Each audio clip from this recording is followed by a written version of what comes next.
I'm Brooke Foster, 32 years old. 2 years ago, my parents handed my brother a $100,000 check for a house while telling me I was the family failure who deserved nothing. I went completely no contact that night. Last month, Marcus drove past my office building in downtown Seattle and immediately called our father, screaming. What happened next involved federal investigators, a boardroom coup, and the complete destruction of everything my family built. The golden child who got everything is now banned from holding any executive position for 5 years. And the failure daughter? Well, I'm writing this from my corner office overlooking their former empire. Before I share how a single audit report destroyed my brother's life, please take a moment to like and subscribe, but only if this story truly resonates with you. I'd love to know where you're watching from and what time it is there. Here's what really happened. The Foster family conference room hadn't changed in 20 years. Same mahogany table that cost more than most people's cars. Same oil paintings of my grandfather, the company founder. Same wall of accolades. Except now it was covered entirely with Marcus's achievements. Regional Sales Leader 2019. Top Revenue Generator 2020. Vice President of Sales, promoted at 33. My own CPA certification? That lived in a drawer somewhere in accounting storage. I'd worked in that building for 5 years after college, watching Marcus get fast-tracked through departments while I processed invoices in the basement. Brooke's good with numbers, my father would tell investors, the way you'd mention a calculator has batteries. But Marcus, he's got that Foster instinct for deals. The instinct I apparently lacked, despite graduating summa cum laude, while Marcus barely scraped through with a 2.8 GPA. 3 years ago, I made the mistake of pointing this out during a family dinner. My mother's response still echoes. Grades don't matter in the real world, sweetheart. Marcus has charisma. You have reliability. Reliability, like I was a Toyota Camry while Marcus was a Ferrari. He lived in a downtown penthouse with floor-to-ceiling windows. I rented a one-bedroom in Northgate, 40 minutes from downtown with good traffic. His Mercedes-AMG GT sat in a reserved spot next to my father's Bentley. My 2014 Honda Civic required strategic parking to hide the dent I couldn't afford to fix. But here's what they never knew. I'd been keeping copies of every email, every memo, every financial document that crossed my desk. 3 years ago, I'd noticed something odd in the quarterly reports. Small discrepancies, wire transfers that didn't quite match up. I'd filed it away, thinking it was nothing. I was wrong. While Marcus was closing million-dollar deals over 3 martini lunches, I was teaching QuickBooks at the community college 3 nights a week to make my student loan payments, $1,847 a month for the next 12 years. The price of the education that made me reliable. My father knew about the second job. He'd seen me rushing out at 5 p.m. sharp, laptop bag heavy with grading to do later. If you applied yourself more during regular hours, he'd said, you wouldn't need the extra income.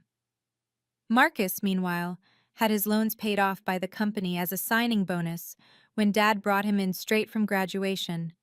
Creative accounting, they called it.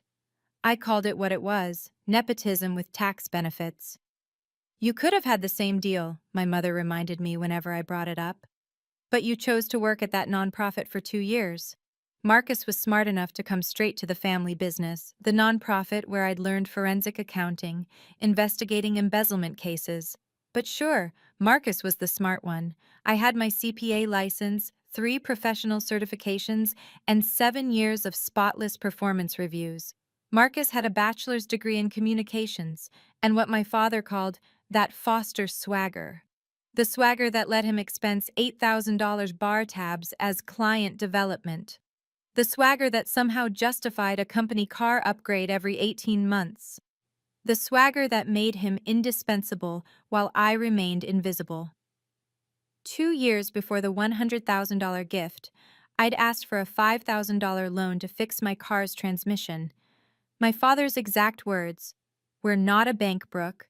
Maybe this will teach you to maintain your assets better." Marcus bought his 3rd Rolex that same month, A performance bonus for landing the Henderson account. An account I'd sourced, researched, and prepared the pitch deck for, but I was just reliable. The dinner was at my parents' house in Bellevue, the one with the circular driveway and the fountain that never quite worked right. February 15th, 2023. I remember because it was the day after Valentine's Day, and my mother had made a point of asking if I was still single. "We have exciting news," my father announced over the Waterford crystal glasses filled with wine I knew cost more than my weekly groceries. Marcus was grinning like he'd already won something. He usually had. "We're giving Marcus the money for his house, $100,000. I set down my fork. The clink against the china sounded louder than it should have. "That's generous." "It's an investment in the family's future," my mother added quickly. "Marcus is ready to settle down, start a family, the right neighborhood, the right connections." "And what about me?" The silence stretched. My father cleared his throat. "Brooke, you're 32 and still renting. Still single. Still what, Dad?" "Still the failure." He didn't even hesitate. "Marcus generates $3 million in revenue annually. You process paperwork. This is about investing where we'll see returns." Marcus laughed. Actually laughed. "Don't take it personally, sis. Some of us are built for success. Others are built for support roles." "It's not about being fair," my mother added, touching my hand like I was a child who'd skinned her knee. "It's about being practical." I stood up, folded my napkin, placed it precisely next to my untouched plate. "You're right," I said. "It is about being practical." That night, I made two decisions that would destroy them. First, I would never speak to them again. Second, I would finally look into those wire transfers I'd noticed 3 years ago. Turns out, reliability has its advantages. The emails started the next morning, from Dad. "Your dramatic exit was unnecessary and frankly embarrassing. Your mother spent all night crying. I expect an apology by end of business today." From Marcus. A photo of him signing papers at the title company. "Thanks for not making this weird, sis." "Oh, wait." From Mom. "Sweetheart, you're being selfish. Marcus has always been sensitive about his success. Can't you just be happy for him?" I didn't respond to any of them. Instead, I did what I did best. I worked with numbers. Specifically, the numbers in those wire transfers I'd flagged 3 years ago. $25,000 here, $50,000 there. Always just under the federal reporting requirements. Always to the same 3 accounts in Delaware. My phone rang. Dad. I let it ring. He called 6 times that day. Mom called 8. Marcus sent 12 texts, each one escalating from fake concern to open mockery.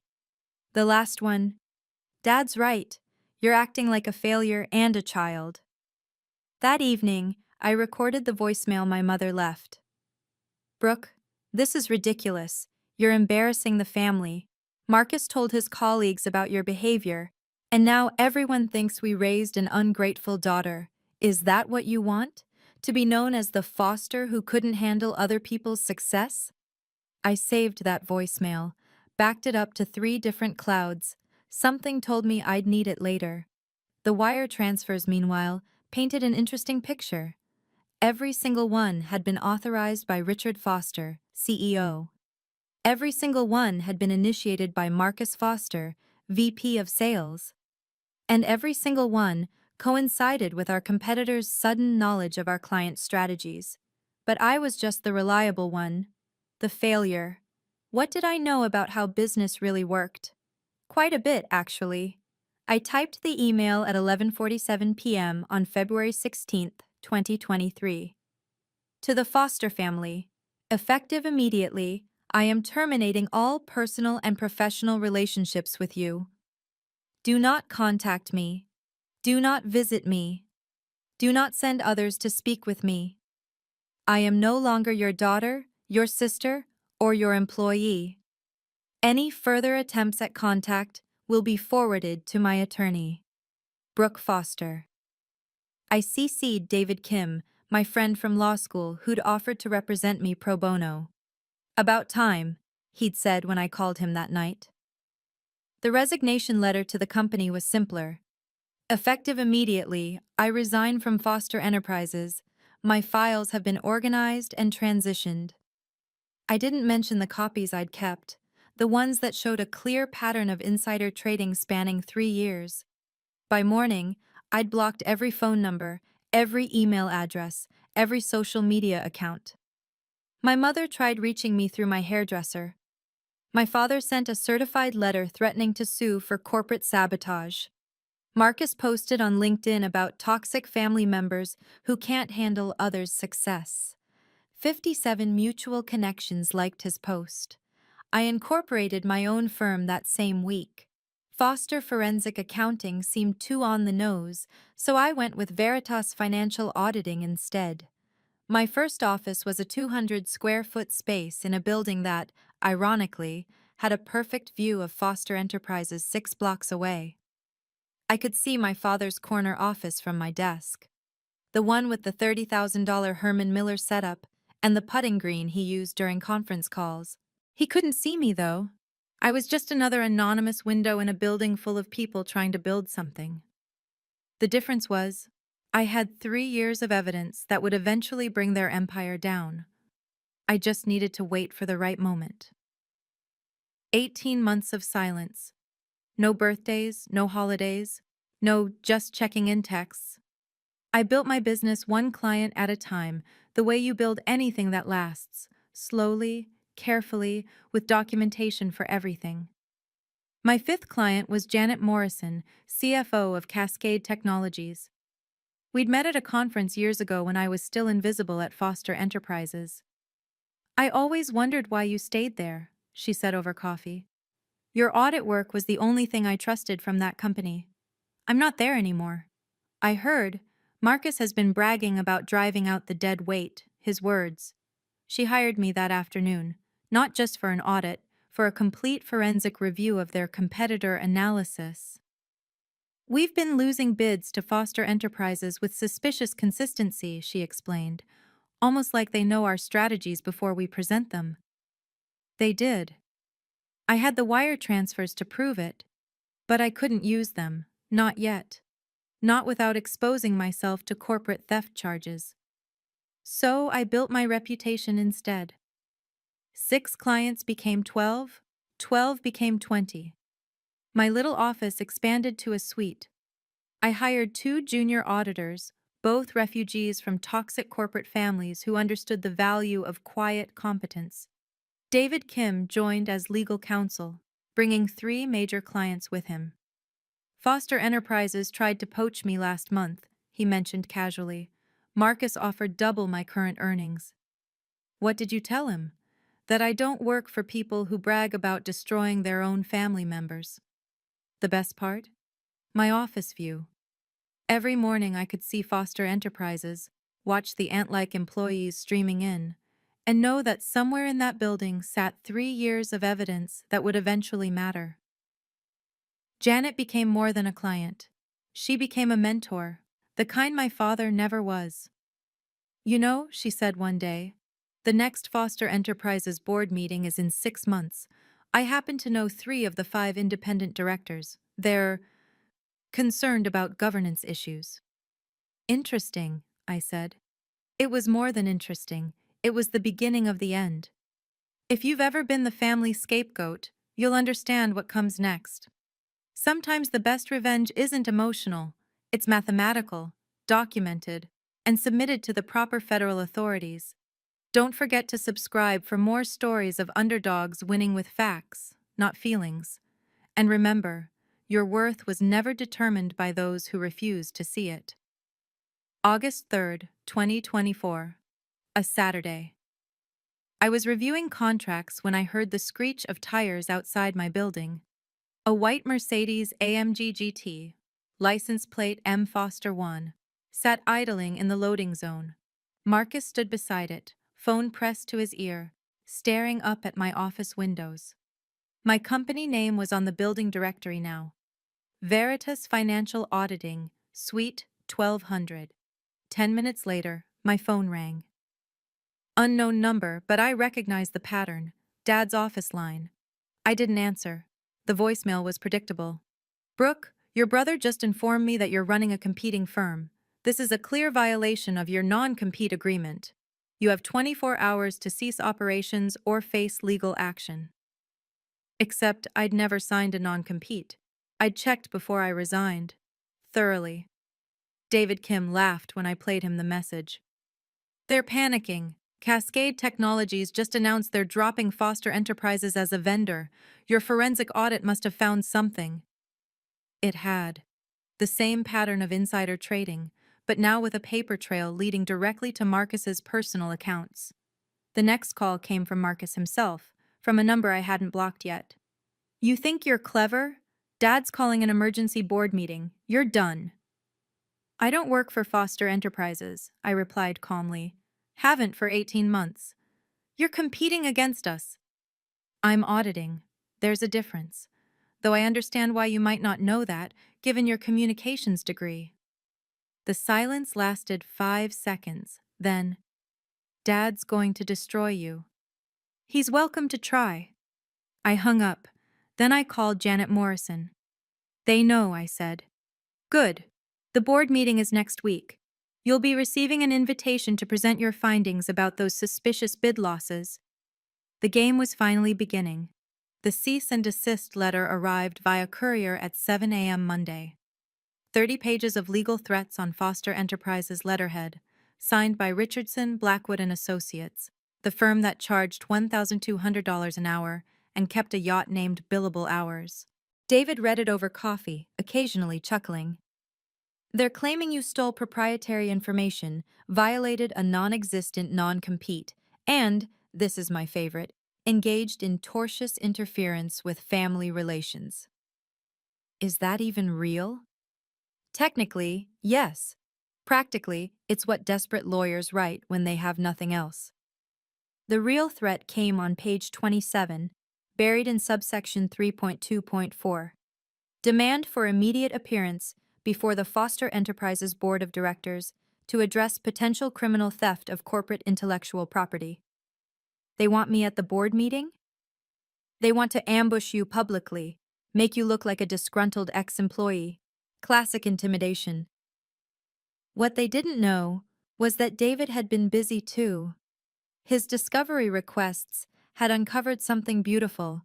Marcus had been filing personal expenses as business costs. The $100,000 house money? It appeared on Foster Enterprises' books as a strategic real estate investment.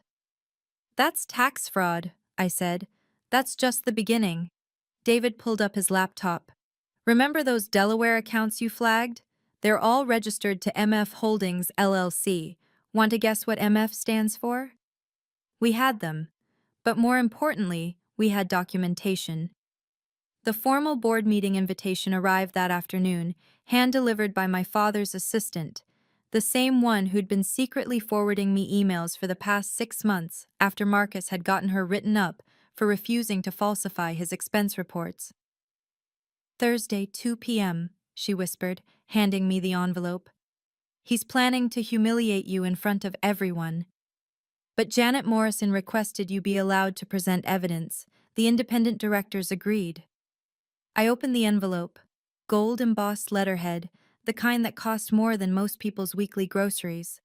Tell them I'll be there. What we discovered next would send Marcus to federal prison. The Business Daily headline read, Foster Family Feud, Daughter's Competing Firm Accused of Corporate Theft. Marcus had leaked the story. Of course he had. My phone exploded with texts from clients. Is this true? Should we be concerned? Please call immediately. Harbor Municipal Credit Union pulled their contract that morning. We can't be associated with this kind of controversy, their CEO explained apologetically. You understand. I understood that my father's golf buddy sat on their board. By noon, 2 more clients had postponed their audits indefinitely. My junior auditors looked nervous. Are we going to be okay? Sarah asked, the one who'd escaped her own toxic family business. We'll be fine, I said with more confidence than I felt. The truth was, we were bleeding. 3 canceled contracts meant $180,000 in lost revenue. I could make payroll for maybe 2 more months. Janet Morrison called that afternoon. They're trying to force you out before the board meeting. Classic Richard Foster. Destroy the threat before it can speak. It's working. Is it? Because I just got an interesting email from someone inside Foster Enterprises. Want to know what your brother's been up to with that house money? My hand stilled on the keyboard. What do you mean? Check your secure inbox. And Brooke? Whatever you're planning for that board meeting, make it count. The email was from an anonymous address, but I recognized the writing style. My father's assistant again. Attached were wire transfer records showing the $100,000 moving through 3 different accounts before landing in a Cayman Islands investment fund. An investment fund that had purchased 50,000 shares of Cascade Technologies stock the day before Foster Enterprises mysteriously won their bid. The same day, Marcus had attended a client dinner with Cascade's former VP of Sales. Insider trading. Clear, documented, federal crime-level insider trading.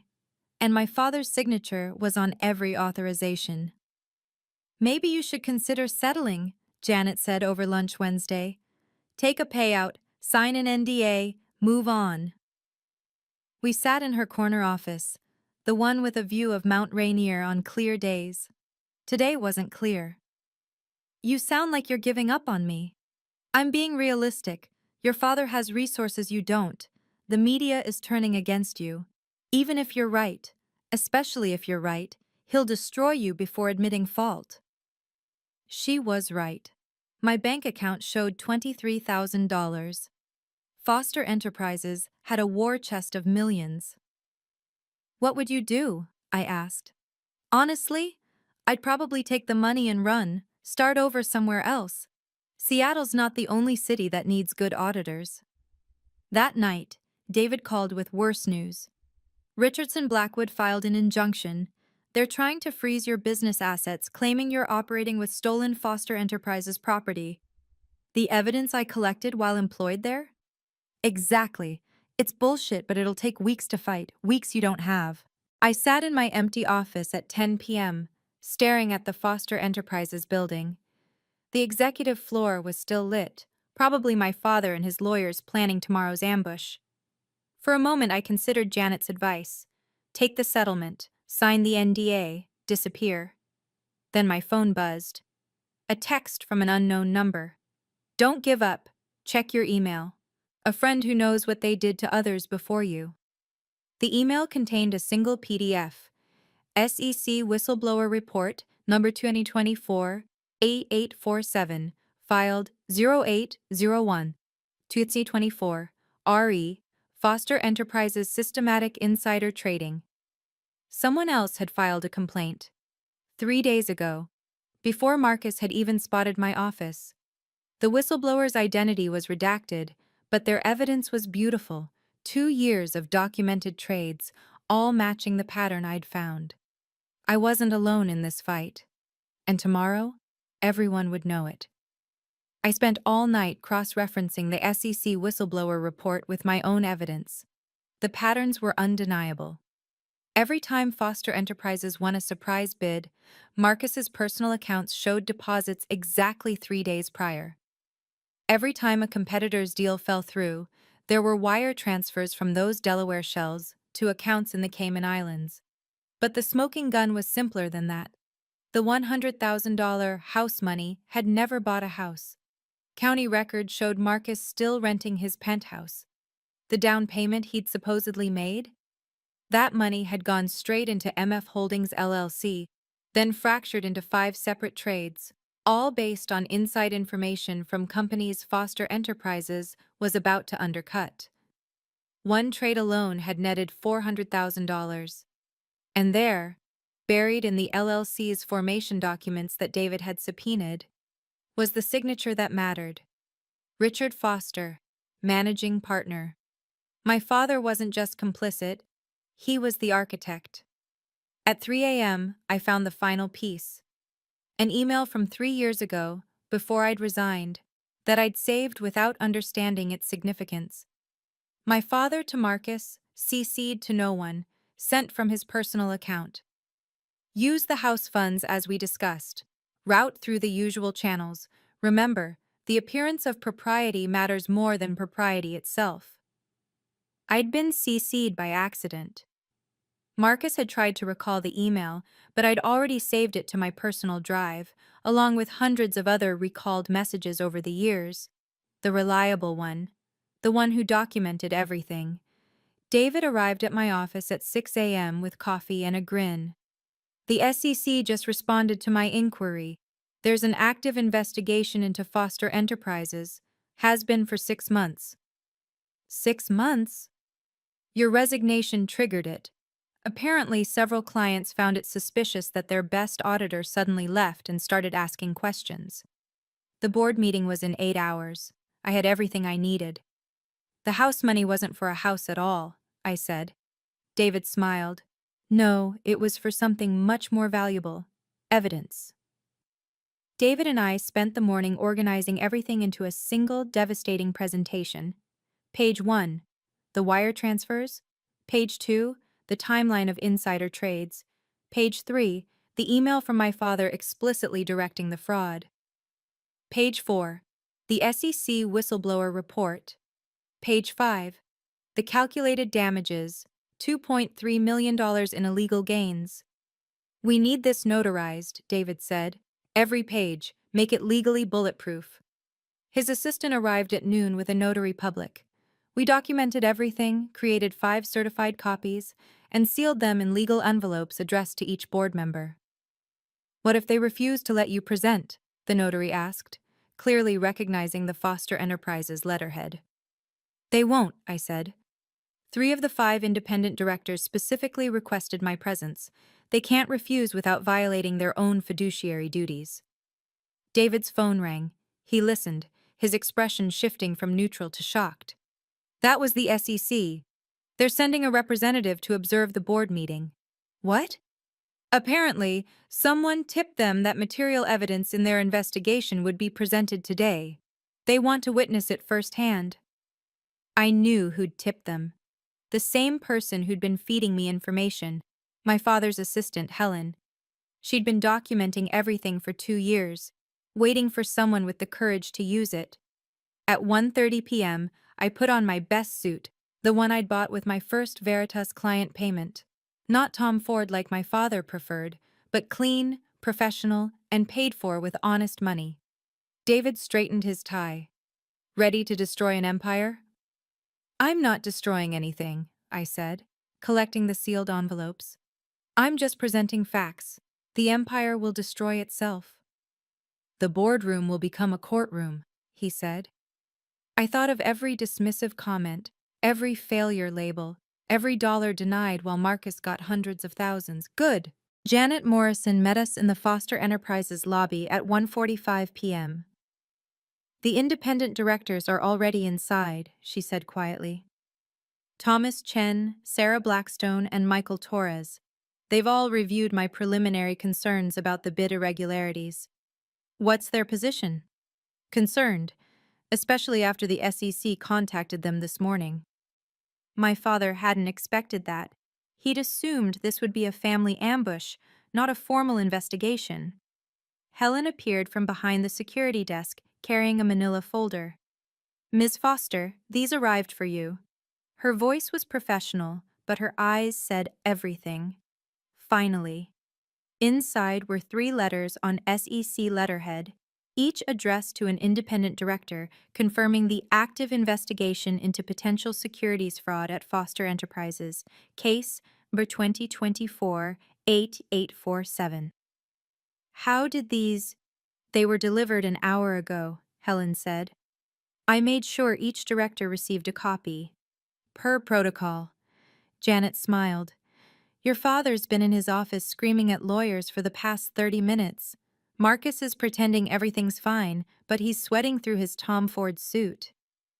We took the executive elevator, the one I'd never been allowed to use as an employee. The mahogany-paneled walls still smelled of the same expensive polish, but now they felt less intimidating, more like evidence of excess that would soon be Exhibit A. Thomas Chen stood outside the boardroom, a silver-haired man with sharp eyes.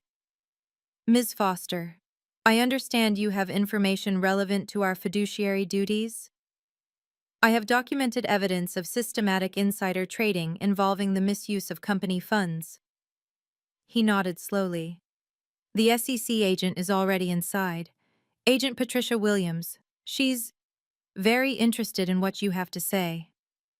Through the glass doors, I could see my father at the head of the table, Marcus to his right, both surrounded by lawyers. They looked confident. They wouldn't for long. David pulled me aside before we entered. Remember, you're not here as family. You're here as a forensic auditor presenting findings. Keep it clinical. Clinical, right. The moment you show emotion, they'll paint you as the bitter daughter. Don't give them that ammunition. Janet had one more surprise. I've calculated the damages to Cascade Technologies and our other affected partners.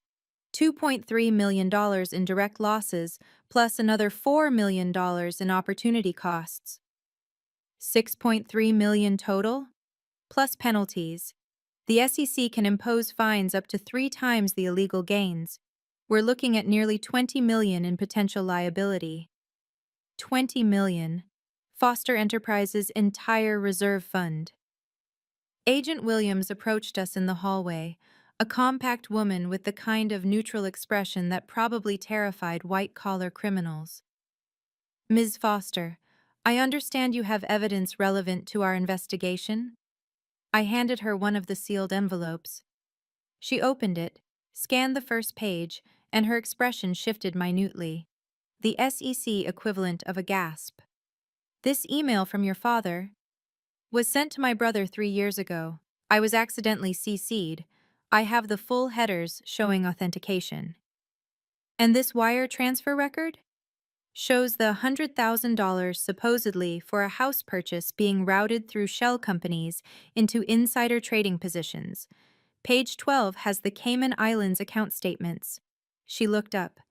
You realize what you're alleging? I'm not alleging anything. I'm presenting documented facts. What others conclude from those facts is their business. She almost smiled. Indeed. I'll be very interested to hear the board's response. The boardroom doors opened. My father's assistant, Helen, stood there with perfect posture. The board is ready for you now. I walked in carrying 200 pages of evidence that would end everything they'd built on lies. The reliable one, the failure, the one they'd dismissed, about to show them what real due diligence looked like. Sometimes the best revenge is simply enforcing the law. When family treats you as worthless while committing federal crimes, your documentation becomes your power. If you believe in justice through evidence rather than drama, hit subscribe. And remember, keeping records isn't paranoia when people are actually committing fraud around you. The boardroom hadn't changed. Same mahogany table I'd been excluded from for years. Same oil paintings of my grandfather, who'd built this company with actual integrity. Same crystal water decanters that cost more than most people's rent. But the dynamics had shifted. My father sat at the head, his Armani suit impeccable, his expression carved from stone. Marcus flanked him, fidgeting with his Mont Blanc pen, the one he'd gotten as a performance bonus the same week I'd been denied a cost of living raise. The independent directors sat opposite them, creating a clear divide. Agent Williams positioned herself at the far end, digital recorder visible on the table. This is highly irregular, my father began, a disgruntled former employee demanding board time. I invited her, Thomas Chen interrupted, as is my right as an independent director investigating potential fiduciary breaches. What fiduciary breaches? Marcus laughed, but it came out forced. This is just Brooke being jealous about the $100,000 you received for a house you never purchased? I kept my voice level, professional. Or about the systematic insider trading that money funded. The room went silent. Sarah Blackstone leaned forward. Those are serious allegations, Ms. Foster. They're not allegations. I placed the sealed envelopes before each director. They're documented facts. Page 1 shows the wire transfers. Page 12 shows the trading records. Page 23 shows my father's email explicitly directing the fraud. My father's lawyer, Richardson himself at $2,200 an hour, stood up.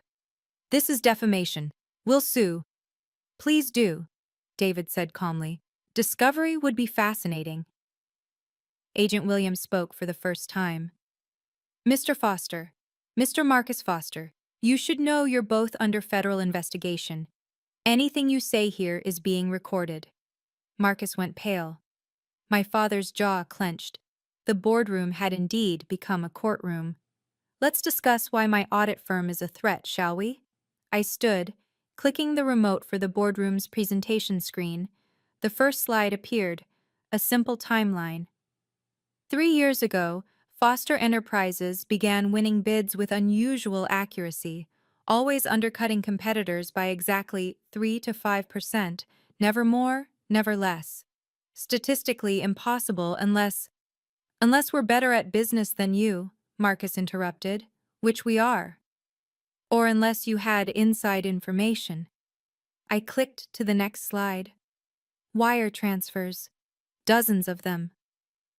Every winning bid was preceded by transfers from Foster Enterprises accounts to Delaware shell companies, from there to the Cayman Islands, from there to personal trading accounts. My father's face remained stoic, but his knuckles were white against the table. These transfers, I continued, totaled $2.3 million over 3 years. They were authorized by Richard Foster, CEO. They were initiated by Marcus Foster, VP of Sales. That's company strategy, my father said coldly. Investment funds for market research. Market research? I clicked again. This is Marcus's personal bank statement. See these deposits? They match the market research payments exactly, down to the cent. Marcus stood up. You stole private banking information. No. These were subpoenaed by the SEC yesterday. Agent Williams can confirm. Williams nodded. We obtained warrants based on the whistleblower report filed 6 months ago. 6 months ago? My father's composure cracked. Who? Someone who was tired of watching you destroy people while enriching yourselves, I said. Someone who kept records of everything. Helen, sitting in the corner taking minutes, didn't even look up. But I saw her slight smile. Thomas Chen opened his envelope, reading aloud. Email from Richard Foster to Marcus Foster, dated January 15th, 2022. Use the house funds, as we discussed, route through the usual channels. That's taken out of context. The context, I said, is that there was never a house. Was there, Marcus? His silence was admission enough. I clicked to the next slide. Marcus's rental agreement for his penthouse dated 6 months after receiving the $100,000. Still renting, I said simply. But let's see where that house money actually went. The next slide showed trading records. February 20th, 2023. 5 days after receiving the funds, MF Holdings LLC purchased 50,000 shares of Cascade Technologies at $12 per share. February 27th, Foster Enterprises mysteriously wins Cascade's bid. March 1st, Cascade stock drops to $8. MF Holdings shorts the stock, netting $400,000 profit. Janet Morrison stood up. That's insider trading. I was CFO of Cascade. We lost millions because of that leaked bid. You can't prove Marcus knew, Richardson started. Actually, I can. I clicked again. This is an email from Marcus to Connor Walsh, former VP of Sales at Cascade, the one who was fired for leaking information. Quote, thanks for the Thursday numbers. Payment confirmed as discussed. Marcus's face had gone from pale to gray. That's private correspondence. That Connor Walsh provided to the SEC in exchange for immunity, Agent Williams said. He's been cooperating for 3 months. My father stood, his voice thunderous. This is a witch hunt. My own daughter. Your own daughter who you called a failure? I stayed calm.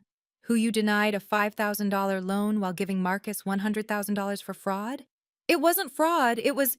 He stopped, realized what he'd almost admitted. Michael Torres, the third independent director, spoke up. Mr. Foster, did you or did you not authorize these transfers knowing they would be used for insider trading? I want my lawyers. This is a board meeting, not a criminal trial, Torres continued, though that may come later. Right now, we need to determine if you've breached your fiduciary duty to shareholders. Sarah Blackstone was reading ahead in the evidence packet. Dear God, there are dozens of these trades, all with inside information, all profitable, all criminal, Agent Williams added quietly. There's more, I said, my voice cutting through the chaos. The room fell silent. 3 years ago, I noticed discrepancies in our quarterly reports. Small things, wire transfers that didn't match invoices, accounts that appeared and disappeared. I started keeping records. I clicked to a new slide. This is every suspicious transaction I documented while employed here. At the time, I thought it was just sloppy accounting. You had no right, my father started. I had every right. I was your senior auditor. It was literally my job. I paused. The job you paid me $67,000 a year to do, while Marcus made $340,000 for losing us clients. I brought in millions. You brought in criminal liability. I clicked again. This email chain shows you and Dad discussing how to hide the trades. Quote, make sure the SEC never connects us to MF Holdings. Use the house story if anyone asks. Thomas Chen looked directly at my father. Richard, I need to know right now. Is Foster Enterprises exposed to criminal prosecution? My father's lawyer whispered urgently in his ear. Finally, Richardson spoke. We decline to answer pending consultation with Criminal Defense Counsel. The independent directors exchanged looks. I move for an emergency vote, Chen said, to immediately suspend Richard Foster as CEO pending investigation. Seconded, Blackstone added. You can't. Marcus stood up. This is our company. Our grandfather. Your grandfather built this company on integrity, I said. You built a criminal enterprise on his foundation. Agent Williams stood. Mr. Foster, Mr. Marcus Foster, you'll need to come with me after this meeting. We have questions. The recording I played next ended everything. Before we vote, I said, there's one more piece of evidence. I pulled out my phone, connected it to the room's audio system. This is a recording from January 10, 2023, 5 days before the family dinner where I was called a failure. My father's voice filled the room. Marcus, the 100,000 is ready, but we need to be careful. The SEC is sniffing around. Marcus's response, just say it's for a house. Brooke's too stupid to figure it out anyway. My father's laugh. She's good with numbers, but she doesn't understand real business. Never has.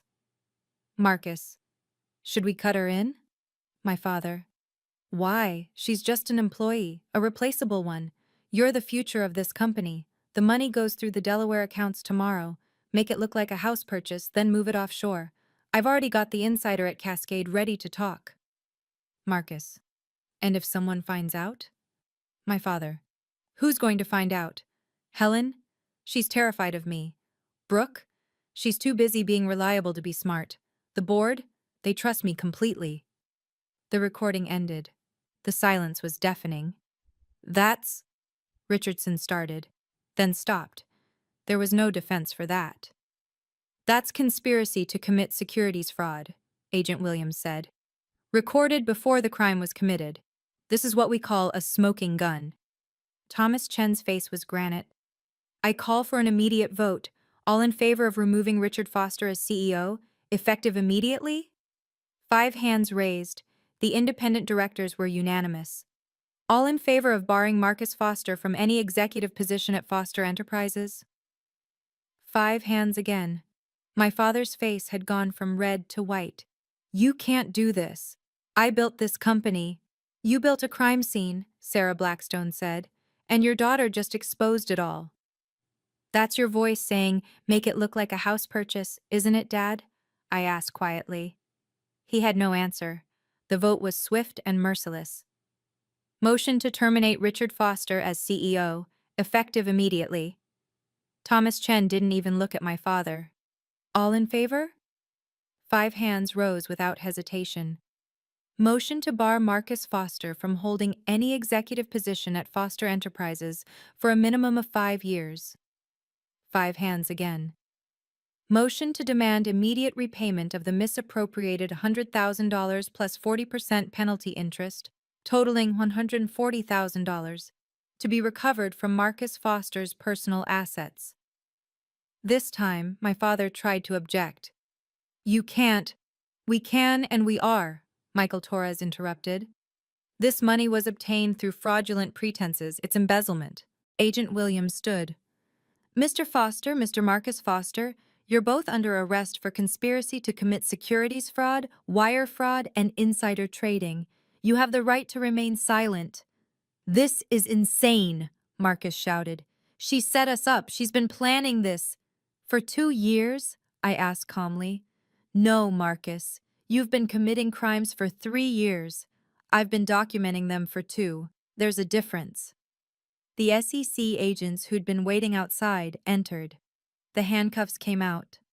"Brooke," my father said, his voice broken, "you're destroying your family." "No, Dad. You destroyed our family when you chose crime over integrity.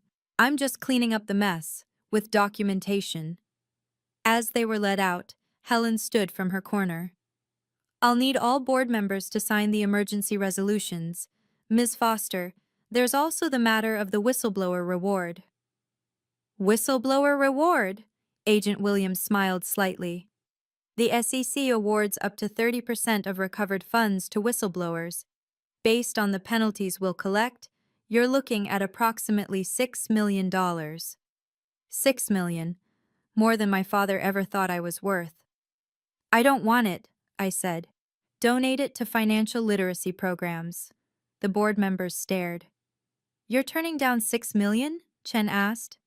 "I already got what I wanted, justice, and my company is doing just fine." In the hallway, my mother stood waiting. Designer handbag clutched like armor, tears streaming down her perfectly made-up face. "How could you?" she whispered. "Your own father, your own brother." "How could they?" I responded. "Steal millions? Commit federal crimes? Call me a failure while using company funds for insider trading?" "It was just business. It was crime, Mom. And you knew. Don't pretend you didn't." She stiffened. "I don't know what you mean." "The family dinner. You said Marcus needed the money for the right connections. You knew it wasn't for a house." Her silence was confirmation. Marcus appeared, flanked by agents, hands cuffed in front. "You're dead to me," he spat. "Dead to this entire family." "I've been dead to this family for 2 years," I said. "Ever since you all decided I was worthless. The only difference now is that it's mutual." "You destroyed us for money?" "I didn't destroy anything. I reported crimes. You destroyed yourselves by committing them." I paused. "And it was never about money. It was about respect. The one thing you never gave me." "You were supposed to be reliable," my mother said bitterly. "The good daughter. The one who kept quiet and did her work." "I am reliable," I said. "Reliably honest. Which is why I'm not the one in handcuffs." David appeared at my elbow. "The board wants to discuss something with you." I turned to leave. My mother grabbed my arm. "Please, they're your family." "You taught me family is business. I'm just collecting what's owed." I pulled free. Behind me I heard my father's voice. "You'll regret this, Brooke." "No," I said without turning. "I won't." Within hours, the news broke. Foster Enterprises CEO arrested in insider trading scandal. The Business Daily ran it as their lead story. By market close, Foster Enterprises stock had dropped 30%.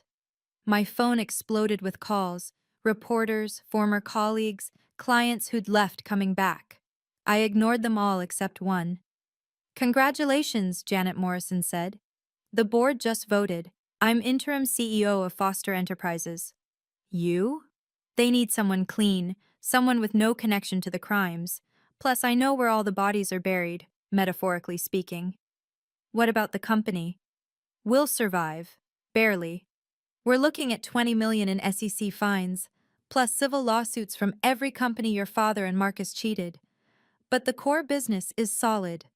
Your grandfather built something real under all their crime.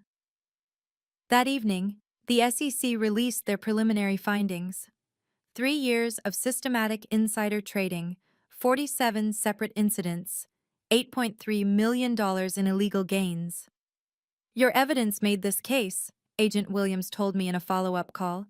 Without your documentation, they might have gotten away with it. They almost did. But they didn't, because someone was paying attention, someone they dismissed as a failure. The irony wasn't lost on me. David forwarded me the legal filing. Look at page 47. I found it. The section on restitution. Foster Enterprises would pay $140,000 directly to me, the original $100,000 plus penalties. Marcus's personal assets would be liquidated to cover it. That's your money, David said. What they should have given you in the first place. It was never about the money. I know. But cash it anyway. Consider it documented proof that you were right all along. The next morning, 3 major audit firms called offering to buy Veritas Financial. The highest bid was $2.8 million. I turned them all down. I'd built something honest, something mine, something that couldn't be taken away by anyone who thought I was a failure.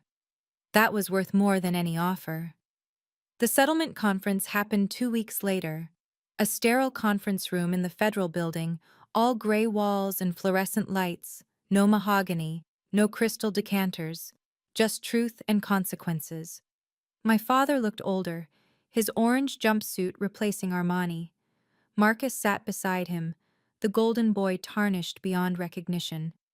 The plea agreement, the federal prosecutor explained, includes full restitution, 5 years probation for Richard Foster, 3 years for Marcus Foster, and a lifetime ban from serving as officers in any public company. Additionally, Agent Williams added, the $140,000 owed to Ms. Brooke Foster must be paid within 30 days. My father's public defender, Richardson Blackwood, had dropped them immediately, nodded. My clients agree to all terms. Ms. Foster, the judge asked, do you have any objection to this plea agreement? No objection, Your Honor. Do you wish to make a statement? I stood. Only this. I spent 32 years being told I was a failure because I valued accuracy over ambition, truth over profit. It turns out those aren't failures. They're just inconvenient to people committing crimes. My father looked up then, met my eyes for the first time since the arrest. I'm sorry, he said quietly. For which part? I asked. Calling me a failure? Denying me equal treatment? Or just for getting caught? He had no answer. The wire transfer confirmation came through on my phone as we left the courthouse. $140,000 from Foster Enterprises Insurance Fund. I immediately transferred $40,000 to the financial literacy charity, keeping only what was originally denied me. Helen waited by my car. Thank you, she said simply, for finishing what I couldn't start alone. You were the whistleblower? She smiled. For 6 months, but I needed someone with standing to make it stick. You were the only one with both the evidence and the courage.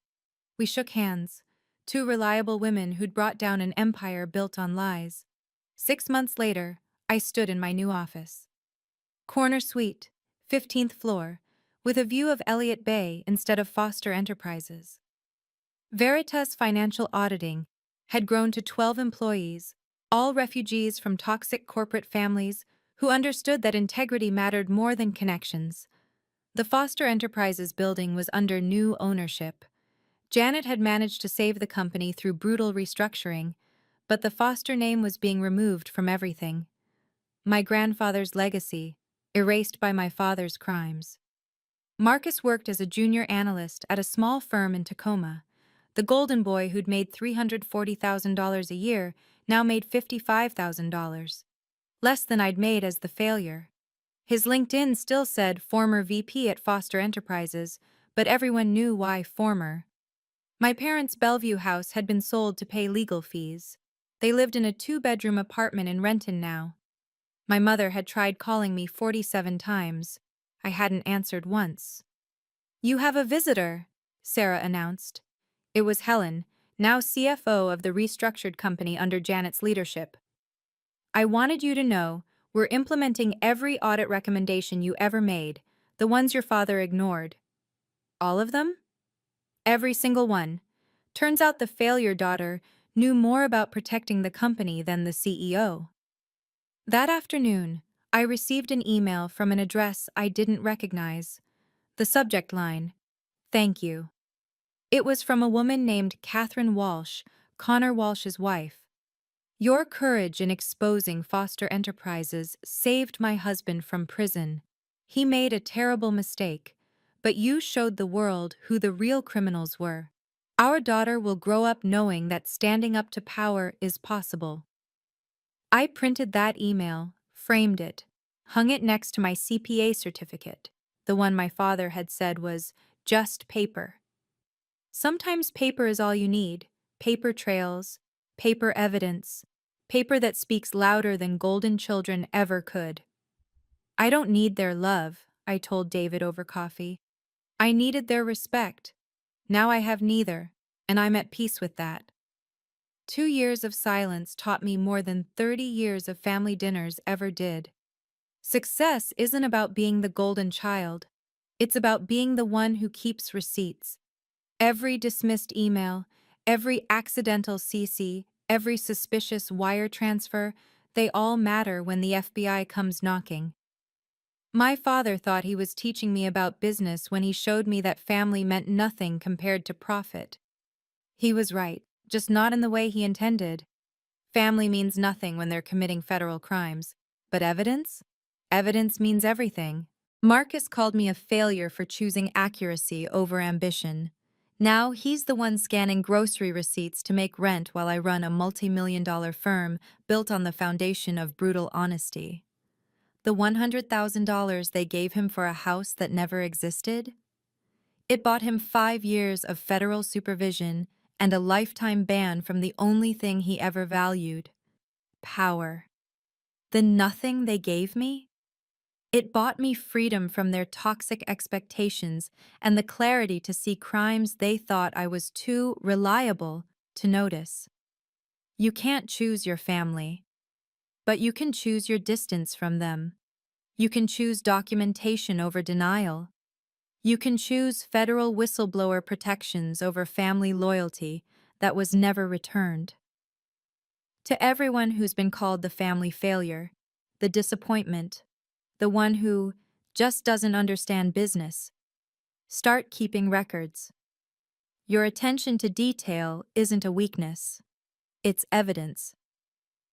If this story resonated with you, please share your own experience with family financial favoritism in the comments below.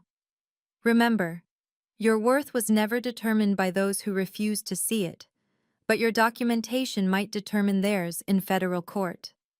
Subscribe for more stories of professional vindication through proper documentation. And to those still trapped in toxic family dynamics, your feelings are valid, your boundaries are necessary, and your success will be entirely your own.